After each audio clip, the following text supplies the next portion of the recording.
Good morning class 7। आज अपन जो first chapter पढ़ रहे हैं वंदना वंदना का फर्स्ट श्लोक कंप्लीट हो गया था। आज अपन सेकंड श्लोक पढ़ेंगे कि आपको जो कल होमवर्क भेजा था वो आपने अच्छे से कर लिया होगा। अगर नहीं कर लिया है फिर भी आज करके मुझे आज की डेट में मेरे पास भेजें ताकि मैं उसे चेक कर सकूं।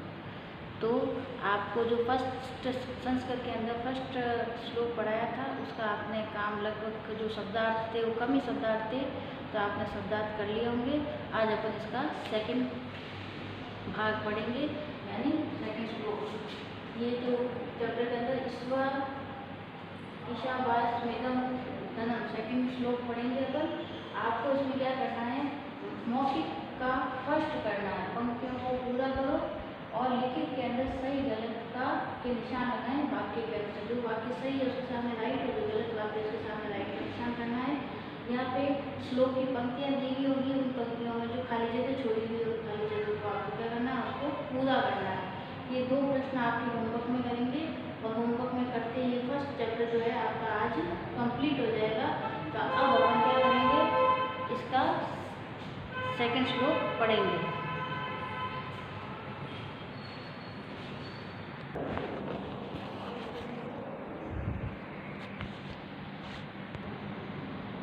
ईशावास्यमिदं, अब अपन श्लोक पढ़ेंगे। इसके अंतर्गत लिखा हुआ है ईशावास्यादमिदं सर्वं यत् किंच जगत्या जगत।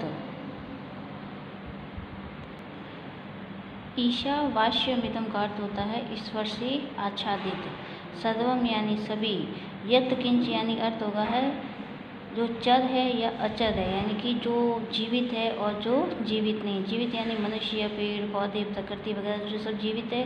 उसके अलावा जो अन्य जैसे धन होते हैं, रुपए पैसे धन दौलत वगैरह, ये जो निर्जीव वस्तुएं होती हैं, देखो चर बोलते हैं वो जो जीवित होती है, अचर यानी जो चलती नहीं है। चर का अर्थ होता है चलना घूमना फिरना वगैरह, जो सारे जो जीवित प्राणी हैं वो सब चर में आते हैं। अचर जो चल नहीं सकते हैं, जो जीवित तो होते हैं, जीवित भी नहीं होते हैं और वह चलते भी नहीं हैं। तो चर और अचर यानी कि संसार में सभी, जगत्या यानी संसार में, जगत्या जगत संसार में, तो कह सकते हैं अपन संसार में जो कुछ भी परिवर्तनशील है, जगत यानी संसार में, जगत यानी परिवर्तनशील है कि संसार में जो कुछ भी परिवर्तनशील है वह सभी ईश्वर से आच्छादित है, ईश्वर से प्रभावित है। तो संसार में जो कोई भी परिवर्तनशील है, जैसे संसार क्या परिवर्तनशील है, जीवन के बाद मृत्यु, मृत्यु के बाद जीवन होता है, तो यह संसार का नियम है। और संसार की प्रत्येक वस्तु ईश्वर के अधीन होती है और सभी पर ईश्वर का आधिपत्य या अधिकार होता है। तो अपन यही कहेंगे कि संसार में जो कुछ भी परिवर्तनशील है वह सभी ईश्वर से आच्छादित है, ईश्वर से प्रभावित है, ईश्वर पर उसका, उन सभी पर ईश्वर का अधिकार है। तेन त्यक्तेन भुंजिता, तेन यानी उसके द्वारा, त्यक्तेन यानी त्याग करके, भुंजिता यानी भोग करना चाहिए कि ईश्वर हमें जो भी वस्तुएं प्रदान करता है उन सभी का त्याग करते हुए हमें भोजन उसका भोग करना चाहिए, उसका उपयोग करना चाहिए। कहने का मतलब है कि व्यक्ति अगर खूब सारा पैसा कमाता है, धन कमाता है, तो धन में से कुछ वह परोपकार के लिए भी उसका कार्य करना चाहिए, दूसरों की सेवा करनी चाहिए, मदद करनी चाहिए, परोपकार करना चाहिए। तो ईश्वर के द्वारा प्रदान किए गई वस्तुओं का उपयोग त्याग पूर्ण करना चाहिए। ऐसा नहीं कि सारी वस्तुओं का अपन स्वयं ही उपयोग कर लें, उसका दूसरों के लिए भी कुछ छोड़ना चाहिए, यानी त्याग की प्रवृत्ति के साथ ईश्वर द्वारा दी गई वस्तुओं का हमें उपयोग करना चाहिए। माँ ग्रद यानी माया नहीं, ग्रद यानी लोभ मत करो। कश्य स्विद यानी दूसरे के, धनम यानी धन पर, यानी किसी दूसरे के धन को देखकर हमें उस पर लालच नहीं करना चाहिए, लोभ नहीं करना चाहिए, उसको अपने अधिकार क्षेत्र में लाने का प्रयास नहीं करना चाहिए। इस श्लोक का ये अर्थ निकलेगा कि संसार में जो कुछ भी है, चाहे वह जीवित है या जिसके अंदर जीवन है या नहीं है, जो स्थिर है और जो चल सकते हैं यानी जो सजीव है निर्जीव है, चाहे वह कोई भी वस्तु हो संसार में, वो सभी उस सभी पर ईश्वर का अधिकार है, ईश्वर द्वारा प्रभावित है। तो अपन सीधा सही लिखेंगे, संसार में जितनी भी वस्तुएं हैं, चाहे वो चर है, अचर है, जीवित है या निर्जीव है, इन सभी वस्तुओं पर ईश्वर का अधिकार है, ईश्वर से आच्छादित है, ईश्वर से प्रभावित है। तो हमें ईश्वर द्वारा दी गई वस्तुओं का हमें त्यागपूर्ण प्रवृत्ति से उपयोग करना चाहिए। ऐसा नहीं है कि ईश्वर ने हमें खूब सारी वस्तुएं प्रकृति में उपभोग करने के लिए सारे पर हम अधिकार करके बैठ जाएं। जियो और जीने दो की भावना के साथ हमें उसका उपयोग करना चाहिए, यानी कि अब स्वयं भी उपयोग करें और दूसरों के लिए भी उपयोग करने के लिए कुछ वस्तुओं का त्याग करें। माग्रद्ध यानी लोभ नहीं करना चाहिए। कश्चन स्वीत धनम, दूसरे के धन का हमें लोभ नहीं करना चाहिए, यानी कि किसी दूसरे व्यक्ति पर धन है तो उसको प्राप्त करने के लिए लालच नहीं करना चाहिए, लोभ नहीं करना चाहिए। और सबकी भलाई में ही, सबके परोपकार में ही हमें खुश रहना चाहिए। अब अपन इसके अंतर्गत यहाँ पे जो प्रश्न दिए हुए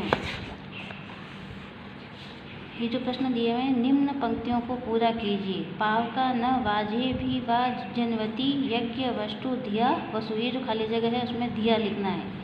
फर्स्ट में सर्व यत के जगत्या जगत में कौन सा शब्द नहीं है, ईश्वास्यमिदम। तेन गुंजिता, इसमें कौन शब्द लिखेंगे, त्यक्तेन। अब यहाँ पे राइट रॉन्ग दिए हुए हैं, तो सही वाक्य पर राइट तथा गलत वाक्य पर गलत का चिन्ह लगाइए। पाव का न सरस्वती का अर्थ है हम अपनी बुद्धि से कामना पूरी करें। हम अपनी बुद्धि से कामना पूरी करते हैं, नहीं करते हैं। हम अपने बुद्धि से धन को प्राप्त करते हैं और धन को प्राप्त करने के पश्चात ही हम यज्ञ करते हैं। यज्ञ करने के बाद हम अपनी इच्छाएं पूरी करते हैं। हम अपनी बुद्धि से धन दौलत होकर यज्ञ को पूर्ण करने की कामना करते हैं, सही है। धन ही नहीं होगा तो यज्ञ कहाँ से आएगा। तो हम अपन पहले बुद्धि से अपन धन कमाएंगे, धन कमाने के बाद हम यज्ञ करेंगे और यज्ञ को पूर्ण करेंगे, तभी हमारी इच्छा पूरी होगी। संसार की परिवर्तनशील वस्तुओं का उपभोग करें। संसार की परिवर्तनशील वस्तु का उपयोग करना चाहिए, नहीं करना चाहिए। सीमित मात्रा में करना चाहिए, पूर्णतः अपन प्रयोग नहीं कर सकते हैं, इसलिए सीमित मात्रा में करेंगे। माँ ग्रद्ध कश्यस्वित धनम का अर्थ है दूसरे के धन का लोभ मत करो। तो इसमें दूसरे के धन का क्या करना है, लालच नहीं करना है, लोभ नहीं करना है।